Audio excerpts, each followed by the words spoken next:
Hello everyone and welcome back to my channel. Today I'm going to be teaching you the fundamental basic formula for drawing a tree, whether you're going to be doing a mural on a wall, a ceiling, or a canvas.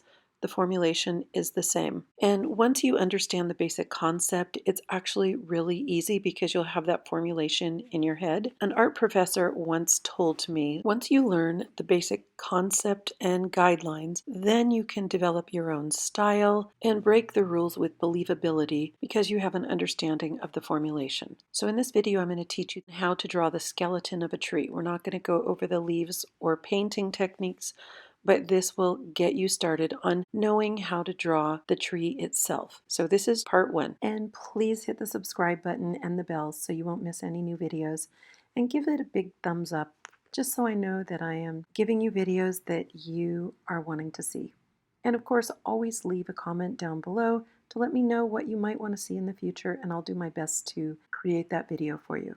Okay, so let's get started. So when you look at these trees, I know they look all completely different, but when we are done with this tutorial, I have complete faith that you'll be able to understand how to accomplish each tree and each type of shape. So if you want to follow along with me, please get a piece of chalkboard. You can always get a chalkboard board at Home Depot. They're really cheap, and you need some white chalk. So this is the board that you will be practicing your tree designing on, and it's nice because you could just wipe it off when you make a mistake, and it's so much easier to learn on a chalkboard. And I actually map out all my murals with chalk. I use different colors of sidewalk chalk, and it's wonderful because you feel more free, because if you make a mistake, boom, you just wipe it off. So this is a mural that I just did on a ceiling. I stayed with the rules, but I used my own expression. Okay, so get out your chalk and let's get started. We're doing a single trunk tree, so you're going to do one trunk. Now nature automatically balances things, so the tree is going to split in half. And you're going to have two pieces. And then those two pieces are naturally going to shoot off and split in half again. They can do it in different places, but they are going to split. And each branch, as it splits, gets thinner and thinner. And stay with me until the end and I'll show you how to alter for different trees. So now those two, I'm going to split in half again. And I'm not doing any overlapping in this drawing, or at least not much, because I want you to be able to see the branches. Here I'm going to overlap a little. But as you see, each branch just split. So now we have 8 pieces. And they're going to get closer and closer together as they get up toward the top. So now we're going to split each one of those into 2 more pieces. And if you notice, it's getting wispier and thinner. I'm doing that just by moving the chalk around. And of course, this is a very stiff tree, but this is just so that you get the concept. I rarely draw trees this stiff. When I see them in paintings, I think, oh, that's a really stiff tree. But this is where your own creative expression is going to benefit you. So now we have 16 little pieces up at the top, and the tree is looking a little wispier. And of course, the base would be thick, and each branch would get thinner and thinner. So now we're going to have 32 little pieces.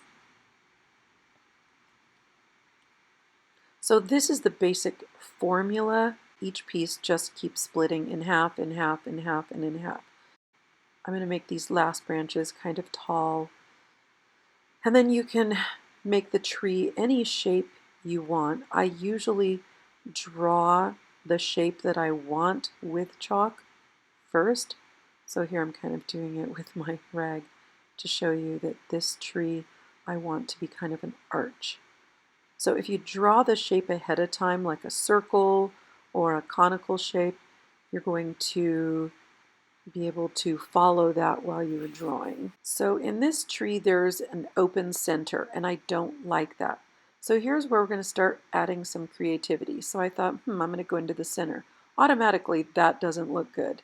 Nope, because a tree will branch off little pieces here and there. that basically break off from the formulation. So I thought, I'll do a little branch here. Oh, that looks great, right? Okay, that works. And a tree will do that. And if you notice, that branch comes off from somewhere there's not a joint. Okay, so now we want to draw a conical tree, something that looks like an Italian cypress or an aspen tree, a poplar tree. They're kind of tall and skinny. And those usually have one central branch up the center. So it's going to start out thick and it's going to get thinner. This is where sidewalk chalk comes in really handy. Voila. So with these trees, it's almost like a leaf because a leaf does this same thing. Each of the side branches are going to stagger from the other. They're not going to come out from the tree at the same point because then we'll have 3 branches coming out from the same place, and trees don't do that unless there's something wrong with it and it got cut or broken. So each of these branches are coming out from a different place on the side, and now we're going to do the split in half thing that we did before. So each one of those is going to have new growth that splits from that branch. So 2 and 2 till you get to the top. And they get smaller, of course, as they get towards the top because we're following this design we've already drawn. And now we're going to split those in half and in half and in half.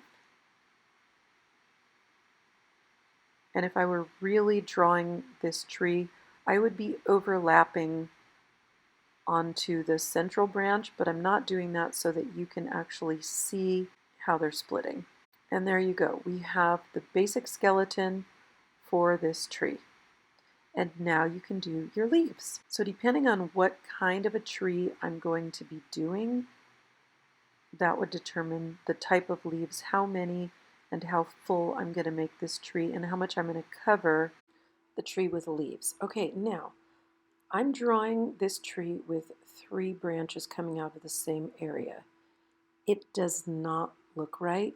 Now, depending on the angle you're looking at a tree, it might look like this is happening, but in a drawing, this just doesn't look right, does it? So I try to avoid doing this as part of my base drawing. Now, as you can see on the drawing on the right, as one branch intersects another, sometime you'll get a little group of 3, but it's because it's connected to another branch. Okay, so now I'm going to put on the base of what I think I want for my leaves. And I'm not going to show you how to paint. I will show you that in another video. I just want to show you when you start putting the chalk on the tree, you can see where you're actually going to really paint branches and where you're not going to paint them. And by sketching on the skeleton first in chalk, the tree becomes very believable and it looks a lot more natural. Okay, so now we're going to look at another type of tree. And when you look at this photo, it might not look like it follows that formula at all, but it does. It's all about the angle that the photograph was taken, but when we start to draw it, I think you are going to see that it does follow the formula. So you can really use this for pretty much any tree. And it really is all about the angle you're looking at the tree because we're drawing it in a one-dimensional drawing, but it's a 3-dimensional tree. Okay, so there's my first split. Okay, then I'm splitting up that direction. Then I'm going to split up this direction. See, the branches are crisscrossing, but we're still doing splits. And the tree is always going to balance itself out. So what it does on one side, it's always going to do something similar on the other side so that it doesn't fall over. So as you see, I'm just doing splices and then splices on the splices and then more little branches off those branches. I hope this is making sense. And you can do branches off one branch because sometimes one branch will support a lot of branches just going up.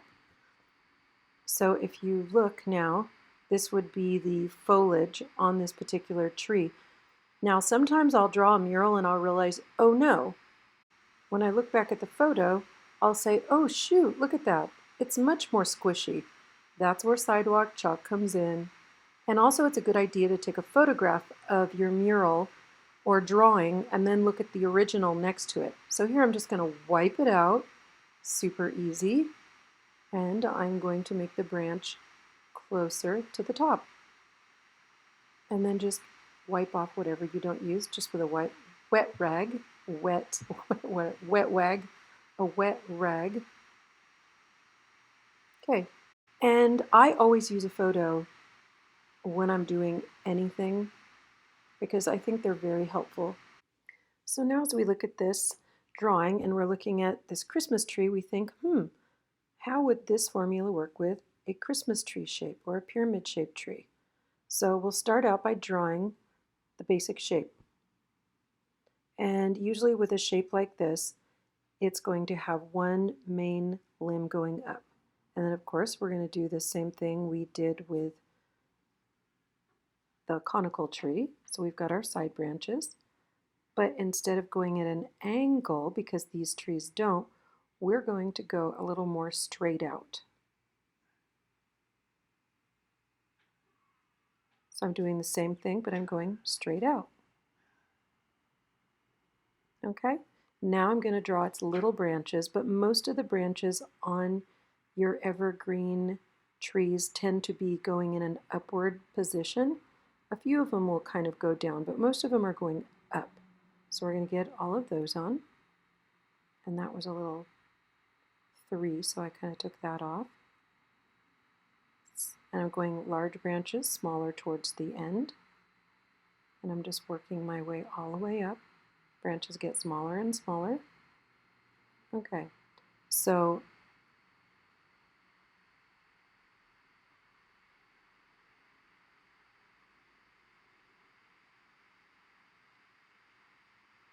a lot of times none of these branches will even show if you're going to fill it in completely, but I like to leave a little airspace on my trees when I'm painting. So these branches actually will show here and there, and I like to have that basic map for the basic map for those. Okay, so this would be me painting leaves, but I always do this in chalk.